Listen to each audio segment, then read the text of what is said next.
गेले रामायण.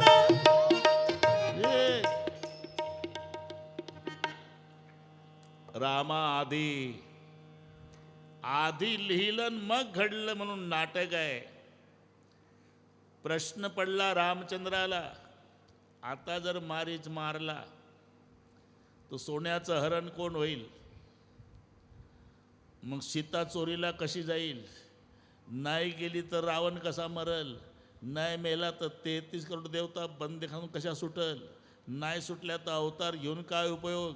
अख्खा नाटक बिघडतो ना पुढचा. म्हणून एक मारलं आणि एक वापस केलं, यासाठी आपली वेळ घेतली. बिनु परबान राम तेही मारा, सतजव जनगा सागर पारा. यज्ञ पूर्णत्वास गेला. बऱ्याच दिवसापासून राजा जनकाकडे धनुष्य उचलायचा कार्यक्रम होता. ते काही एका दिवसाचं नव्हतं बरं का विष्णुभाऊ. सोयीनं यायचे लोक, आपापल्या सोयीनं यायचे. एक दिवस रावणही आला होता, त्यानंही धनुष्य उचलायचा प्रयत्न केला, पण छातीवर घेऊन पडला वगैरे. रामचंद्रानं आता विश्वामित्राला प्रश्न पडला, आपण जर रामाला म्हणावं चला धनुष्य उचलायला जनकाकडे, तर माझा राम कायदा सांगणार आहे. तो म्हणणार आहे वो तो खाजगी काम है, हम खाजगी काम के लिए थोडे आए हैं. अहो तुम्ही जर सप्ताहासाठी आळंदीहून 50 विद्यार्थी आणले वारकरी, प्रमोदजी, त्यांना सांगितलं हरिपाठाला उभं राहावं लागेल. हां, सकाळचा काकडा, बरं. कीर्तनाला टाळ घेऊन उभं राहावं लागेल, चालेल चालेल. आणले. 2-3 दिवस झाले व्यवस्थित. एकानं एक डोकं चालवलं, कारण हे दुपारचे रिकामेच राहतात ना पोरं. हो, मग माझ्या मुलाची वरात आहे, तेवढी दिंडीची दिंडी चाला म्हणावं, तिथं काय काम आहे यांना? काय म्हणणार आहे, वा पाटील, ते आबासाहेब न दिलीप भाऊ तर म्हणे फक्त हरिपाठ आहे म्हणे, आणि इथं वरातीत नाचायला. तसं विश्वामित्राला वाटलं जर रामाला म्हणावं चला धनुष्य उचलायला, तर राम कायदा सांगाल, वो तो शादी का हम नहीं आ सकते. म्हणून शब्द बदलवून वापरले. श्रीराम जी, मेरा तो यज्ञ पूरा हुआ है, हाँ, लेकिन जनक जी के यहाँ बहुत दिनों से धनुर्यज्ञ चल रहा है. धनुर्यज्ञ क्या गुरुदेव? हाँ, तो यज्ञ के लिए मैंने अवतारी लिया है, चलो उसको भी पूरा करे. मग तैयार.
धनुष्य यज्ञ सुनी रघुकुलनाथा हर्षि चले मुनिवर के साथा.